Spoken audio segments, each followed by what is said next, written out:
Hey there folks, this is Josh, Stoney Ridge Farmer. Welcome back to the farm. Today we're going to be moving around the farm getting a few things done. So we've got to take the Kubota right here up to the cows, load up the feed in the back of the Kubota and take it down to where we're actually feeding the cows. We've got to do a full service on the Dodge Ram 2500 Cummins diesel. We also have to do an oil change on the 5.9 gas Dodge Ram.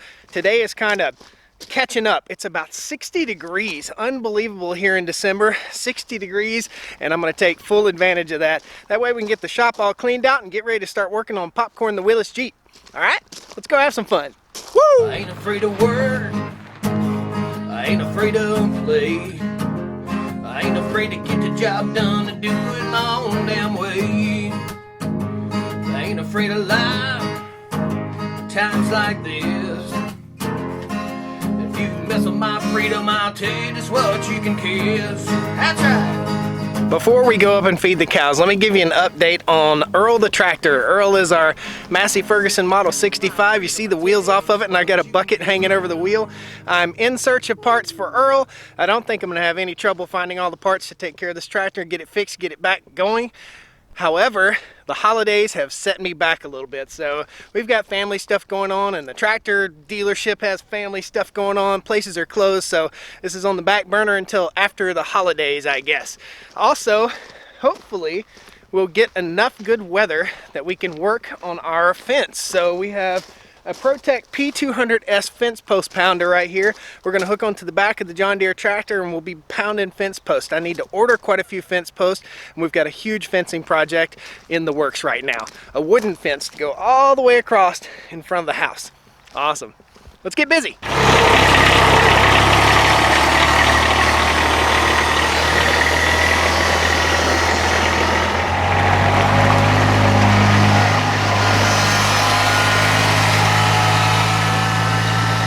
So if you're new to the channel, welcome to the Stoney Ridge Farm. We're on about a 200-acre farm here. We're starting a first-generation cattle operation, and we're taking you along with us. So today we're going to round up the cows. It shouldn't be too bad, and we'll get started doing some maintenance on vehicles that we need to do. We're a little bit behind on our vehicle maintenance, and that's not a good thing.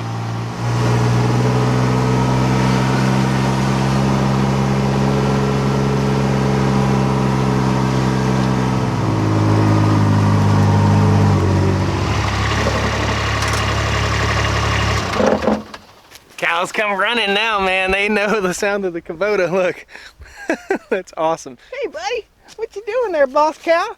That's Boss Cow right there. You guys help name Boss Cow. Now, we need a name for the other two big cows right here. It looks like somebody's got a mouthful of leaves over here. All right, what we're gonna do is we're gonna load up these feed barrels right here, and they're a little bit heavy. We're gonna put them back here in the back of the Kubota and take them down the hill where we normally feed the cows. Watch me wrestle this stuff. This one won't be too bad. Oh, I say that. Oh, it's got about 150 pounds of feed in it. The other one is gonna be a bear to wrestle. Oh. I know, I'm gonna feed you. I see you. I see you. All right, how to wrestle this bear up into the back of the Kubota without breaking my back. I'm not gonna be able to do it. It's just too darn heavy. Whew, it is too darn heavy. So, what we do every day in order to help train our cows is we take a bucket and we scoop some feed into it, and we kind of walk around a little bit, get the cows to follow us to the feeder, and that way if they ever get out, we can walk with the bucket and get them to follow us. Let's go down and get the bucket, because I ain't picking that up.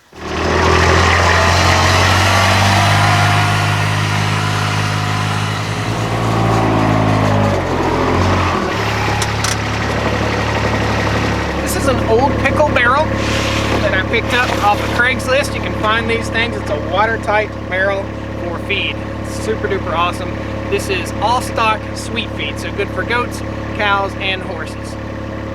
So we use the all stock feed just to train the cows, and we also have some calf starter. I'm actually going to grab a new bucket or tray for the calf starter. We're going to feed the big cows first, and then we're going to put the calf starter in a smaller container down low where the calves can eat it. Now, we don't need to give our cows hay yet this year, and we're already in late December. I only have 6 bales, round bales of hay which should get us totally through the winter. We've had a very mild winter this year. It is December and it's 60 degrees, actually over 60 degrees today here in North Carolina, which is kind of what we'd call an Indian summer. Back here is the new feed bowl for the baby cows, and it's actually covering up the pump for the pond that we use to irrigate the pond. Find a little better way to cover that thing up, get it in a shed somewhere. Woo, cows! Woo! Come on! Come on! There's Boss Cow. Hey, Boss Cow. Are you hungry? You hungry? You hungry? First thing first, this is for the calves. We're gonna set this over here.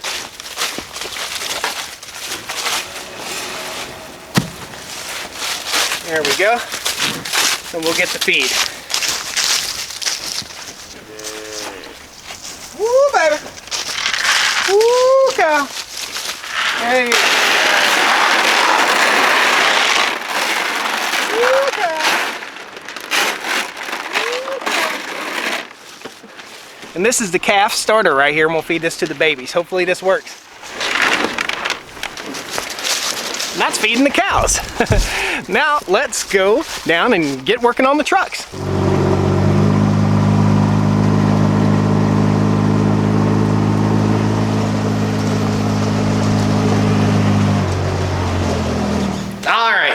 I'm not going to take you through the full service of this truck, but I will show you the fuel filter install. We'll pop the hood and we'll drain the oil out. I've had it running for about 15 minutes now, so we've got up to about 120 degrees. Good for the oil to drain out. Take her easy. See you, man. FedEx guy is so nice, man. Guys, surprise package and surprise dog. Hey, buddy, come and give me a hug. Oh, that's a good boy. That's a good boy giving me a hug. Happy dog. Happy dog. Buddy is calm as a kitten, and actually the kitten was in there. Give me a hug. Come here. What you doing, boy? He's acting like he got into something, but I don't think he did. I don't know what's up. So this is the package that just came from the FedEx guy. Surprise. Right as we're getting ready to start our oil change. So I've already bought new Wix filters. If you guys didn't know, we went to SEMA this past year, and I met the guys from Wix Filters, and we installed a little Senzit unit on the tractor to maintain or to monitor the air filter and to monitor the hours on the tractor and everything to make it easier to service. This may be their Christmas present to me. Thanks, Wix Filters. Let's open this box together. Oh, what's in the box? What's in the box? It does say it's from Man and Hummel, which is Wix Filters here in North Carolina. So they're a local company, which is pretty awesome. All right. This is a Smith & Wesson Special Ops knife. It has a lock right here, so you can't spring it, and then you click the unlock and it springs out. Pretty cool. Smith & Wesson. That was a warranty replacement from a broken Smith & Wesson that I had. Wow, check it out. Holy cow.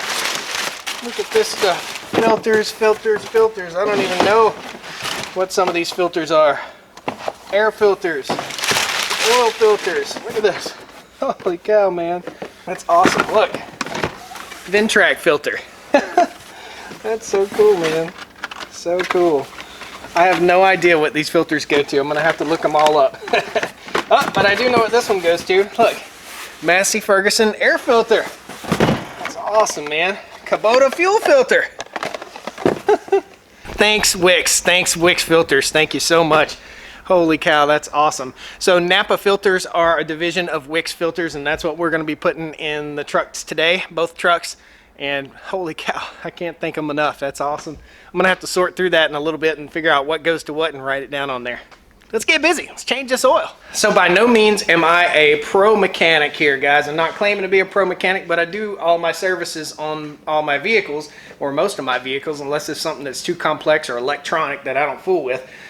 Whenever I change my oil, I'm told this is the lifeblood of your diesel engine, and you guys post some comments, let me know what you think. But whenever I change my oil and I use Rotella T5 or T6, I like to use a full synthetic oil in this machine.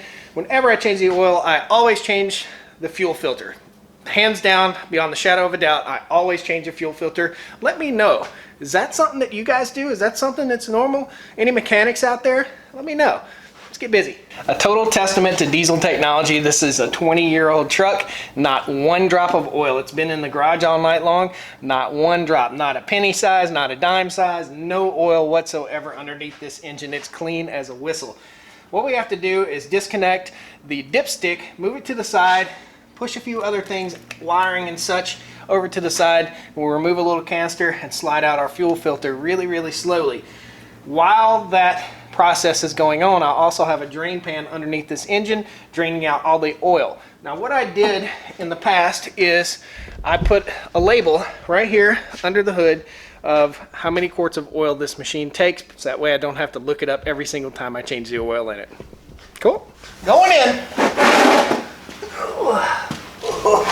So much for no oil on the ground. Okay, oil's draining out. We'll put our funnel in place here. Again, 11.5 quarts is what we take. The oil filter is right down in here. I've got a bin that I use for oil changes. I'll show you real quick. So this is my oil change tote. Everything I need to do any type of oil change service is in this tote. So all of my wrenches, everything I need. Seemed like last time it was easier if I pulled this hose off the turbo. I think that's what we're gonna do here. Simple enough. While I'm in here, I'm gonna check for play in my turbo. Make sure there's no play in there. A little bit of play, not too bad. Oil line looks good. Let's slip this guy off. When you're removing this oil filter, always remember, only hand tighten it when you put it back on so it's not such a pain in the butt to get out. And have a rag handy, because it will make a mess if you're not careful. Cool, no mess. Very nice. Man, it's the first time I've got it off without making a mess. Napa Gold 1607. If you never changed oil, always take a little bit of oil and put it on this rubber gasket right here. I use an oil transfer can. That way I can get a good accurate measurement instead of trying to do a 5-gallon bucket, and I buy oil by the 5-gallon bucket. With as much machinery as we have to do that. Nice. This transfer container makes life so much easier. Till you spill it in the floor like I just did. There we go. It's like honey. All right. Under we go. I don't know how guys service these trucks with huge lifts on them. This is ridiculous. You have to get on a ladder to do that. I almost need a ladder to get in, and this one's stock height. Good to go. We're gonna check the oil real quick, make sure we're within the tolerances here.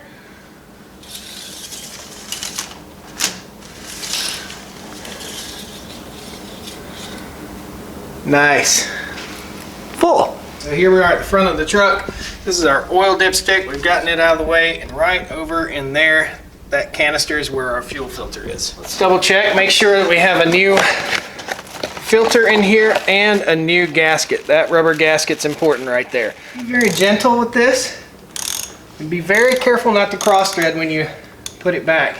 I'll tell you this, I bought this truck and took it in for a service at the dealership. And on my way home, I started having a fuel leak. And the leak was caused from them improperly installing this.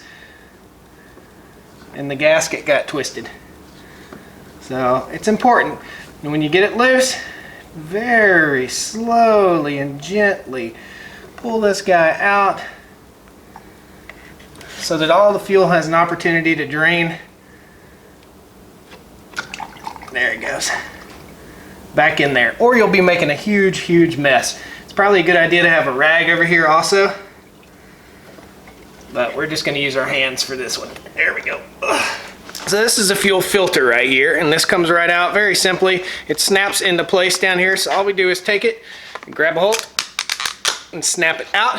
Fuel filter goes out, the flat end goes to the top, and the hole goes to the bottom. And that slides over a little deal inside the fuel filter canister. So we want to get a little bit of grease on our fingers, or a little bit of diesel on our fingers, and run it along this gasket. You want to get a little fuel on that gasket so it sets good. Make sure it's nice and clean. And the old gasket which you could reuse the old gasket if you wanted to, but it's right there. Just pops off, new gasket goes into place. Now, this is how your filter goes on. Very, very simple. Hole goes to the bottom, that's the hole, snaps back into place. I don't know if you noticed how black that other fuel filter was, but the diesel fuels we're getting at the gas station nowadays are not good. I just want to let you know. Burn through that stuff. Don't let it sit in your car. You don't know if it's got biodiesel or whatever the heck it is in there, but we've had fuel issues on the farm for months and months and months because of this biodiesel letting algae grow in our fuel tank. Bad news. The first little insert is, there it is, the one where it likes to splash. Yeah, that's good. Now just be very, very gentle, making sure not to cross thread. Put it on hand tight and then give it another little quarter turn or so. Very nice. Awesome. And this truck will be good for another, I'm going to do 4,000 miles. Keep fresh oil in your vehicles and they'll last you forever. Don't do it and you'll see. You'll see.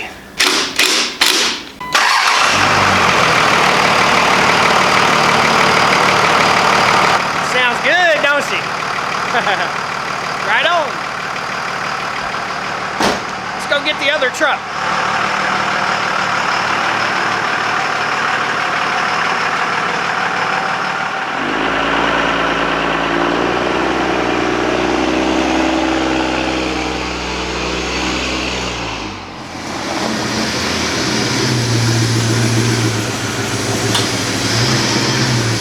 Now, this truck is a 1999 Dodge Ram 2500 5.9 gas.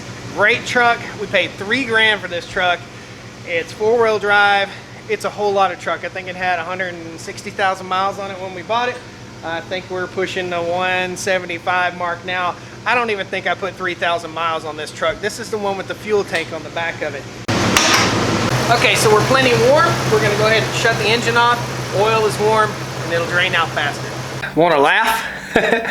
I dropped the filter wrench. How do you turn off? There you go.